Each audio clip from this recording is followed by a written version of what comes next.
Hayyee ulfaadhu akkuma waliigalatti egaa taateen Oromiyaa keessa jiruu fi biyyattii keessa jirtu haala dinagdeetiin wal qabsiisnee dinagdeen biyyattii akkuma waliigalatti lamshaadha. Namni waan nyaatu bulu osoo dhabaa jiru namooti murtaa'aa ta'an dhagaa ol tuulaniiti biyyattiin duroomtetti yookaan biyyattiin misoomtetti kan jedhu miidiyaa irratti odeessanii jechuudha. Inni kaan daandii irratti du'aa jira. Inni kaan waan nyaatu dhabee du'aa jira. Fakkeenyaaf fagoo hin deemnu kallattuma Salaalee naannoo yaa'ii Gullallee yoo fudhanne uummata hedduun qotee bulaan waan nyaatee bulu dhabaa jira.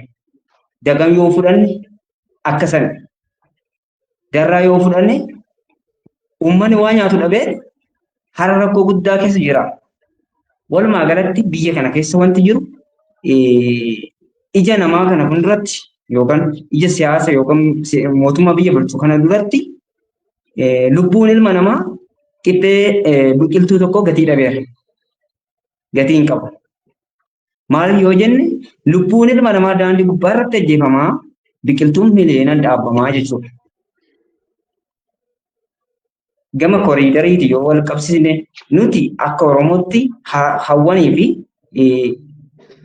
qotee bulaa keenya baadiyyaatti har'aaf beelahaa jiru miidhamaa jiru malee dhagaan ol tuulamaa jiru kun bu'aa Oromoodhaaf qabu tokko iyyuu hin jiru. Kutaa Oromiyaa kamiyyuu keessatti inni kaan beelaan dhumaa inni achitti beela dhumu baadiyyaa irratti qotee bulaan dhumu sun namni quba qabu hin jiru. Maal jechuun barbaade namoonni hedduun garaa malee mataa hin qaban. Warri garaa qabu sun mataa waan hin qabneef haadha fi abbaa isaa baadiyyaatti beeloftu irraanfatee kan ofii qofatti garaa guuta jechuudha. Hedduun ni jiran. Diinagdeen Oromiyaa guutuun kan Oromiyaa qofa miti kan biyyattii keessa jirtu diinagdeen lamshaadha. Hiyyeessi waan nyaatu bulaa hin qabu. Namni akkatti galee dalagatee galu hin qabu. Baadiyyaadha magaalaa deemee hojjetachuu hin danda'u. Baadiyyaadha magaalaadha baadiyyaa bu'ee dalagatee hiyyeessi akkatti jiraatu dhabaa jira. Kanaafuu maaltu fide? Nageenyi dhabamuu fide. Biyyattii kan lamchise inni tokko sababa lolaati. Inni baadiyyaa magaala bahee daldalatee akka hin galles kan godhaa jiru sirna har'a jiru kana jechuudha. Meebi hawaasummaa hariiroo hawaasummaa namni qabu addaan fagaachaa jira. Namni quba waliin qabu. Namoonni dur waliin ollaa turanii walirraan nagadaa turan walitti deemaa hojii garaagaraa hojjechaa turan har'a diina ta'anii addaan faca'anii jiran.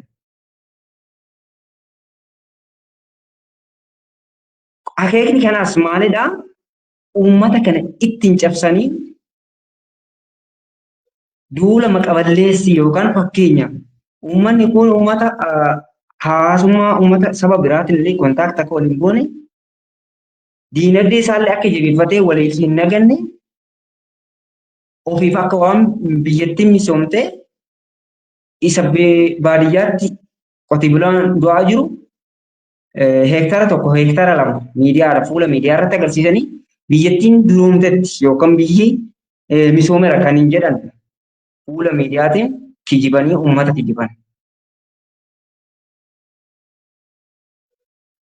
Har'a garuu akka guutuu Oromiyaatti akka hubannuutti akka naannoo keenya irraa jalqabnee iddoo garaagaraa deemuu dadhabnu naannoo keenya yookaan warroota beeknu yoo laalle har'a beelaa jira kan misoomu miti.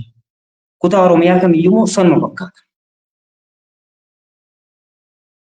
Hektaara tokko gaafa akka ta'etti gabareen tokko qotee bulaan tokko qote isa san akka guutuun biyya sanii misooman jiraattu. Meebii yeroo tokko Salaalma keessatti jallisii bonaati kan jedhamu naannoo sun hektaara walakkaa yoo ta'u hektaara 69 maal jedhanii miidiyaadhaan gabaasan kun ragaa qabatamaadha. Viidiyoo isaa nan qaba. Miidiyaa irratti gabaasa. waan san sirriittiin gadi bu'ee beeka waan san waan ija kootiin hin arge kan gabaafame hektaara 69 kan qotame hektaara dhibba 5 taatu lafti.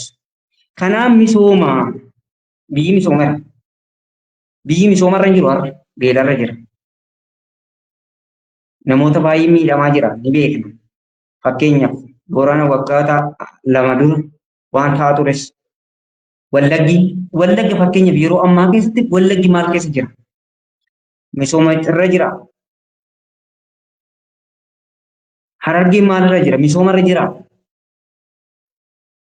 Kanaaf uummanni Oromoo qofaa miti biyyattiin guutuun haali keessa jirtu diinagdeen laamsha'aa akka hin taanetti kufeera. Ka'uudhaaf fagoodha. Maybe iddoo magaalaa tokko magaalaa lama bareechanii ija miidiyaa dura oofuun misooma natti fakkaatu. Dhugaa jiruutti jechuudha. Ani akka kootiitti wanti ani dubbadhu dhugaa jirtu sanirra dhaabbadhee malee nama qaama siyaasa kamiyyuu waan jiru miti nama waa'ee siyaasas beeku miti. Garuu dhugaa jirtu yoo ilaalle waan haasa'amuu fi waan har'a dhugaan jirtu fagoodha waliin argu.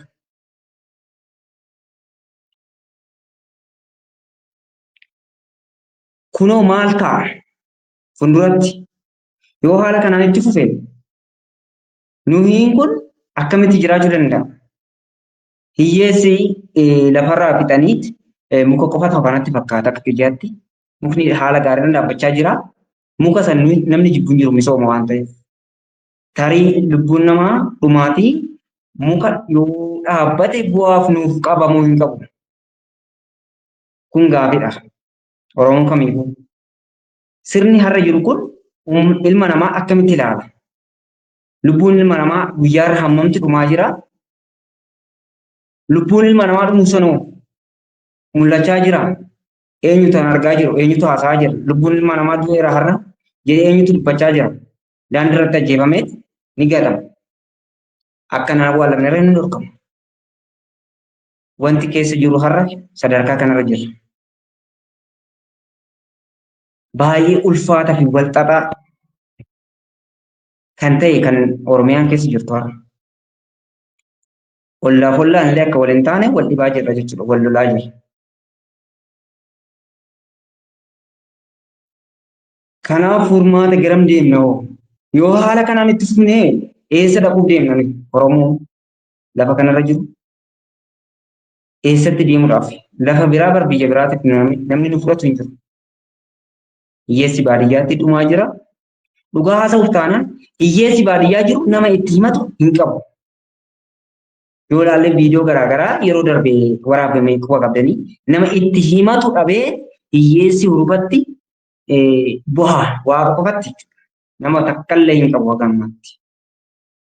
Isaanuu meeshaa gurguddaan irratti darbatamaa kutaa Oromiyaa kamittu isaanuu guyyaa guyyaadhaan irraa du'aa akka bineensatti reebbamaa gochi gara jabummaa kan bineensaaf hin mallallee sadarkaa har'a Oromoon irra jiru sanadha. Kan seenaa baroota 150 seenaan hin dhageenye har'a waggaa 7 kana keessatti wanta ijaan argaa jiru waan fokkisaa waan nama jibbisiisu waan jireenya ofii nama jibbisiisu. Kanaaf nuti har'a sadarkaa irra jirru kanatti akkam ta'uu qabna yoo haala kanaan itti fufne boruuf iftaan Oromoo maal ta'a? Yoo haala kanaan nuti callisne Oromoon daran kana caalaa miidhamni diinagdees haa ta'u ajjeefamuun qalamuun kana caala nutti cimuu danda'a. Boriiftaan hawaasni har'a jiru kun hin jiru. Maal gochuu qabna?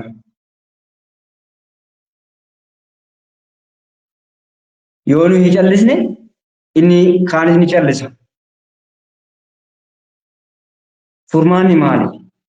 Ajjeefamaa callisuun furmaata qaba. Saamamaa hoo manatti deebi'anii gurguruun bu'aa qaba. Ni saamamaa kallattii garaagaraa itti bahaa jennaan qaamni saamu eenyu ho'i jenna argaa jirra jechuudha namni Oromiyaa keessa jiru namni wallaalan jiru yoo dhugaa irra dibanii dhugaa kan awwaalan jedhan malee. Guyyaa guyyaarra saamamni inni jiru saamama namni Oromiyaa keessa jiru namni wallaalan jiru. Yoo dhugaa kana affanee tanaan jiraachuuf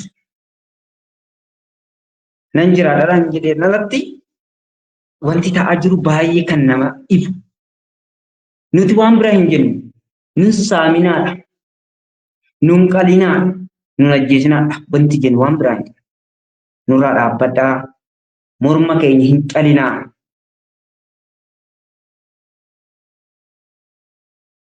Kanaan alatti nuyi nama nun qalle qaama kamiyyuu qaama nama haadha keenyaaf obboleessa keenya hin qalle walumaan jirra har'as.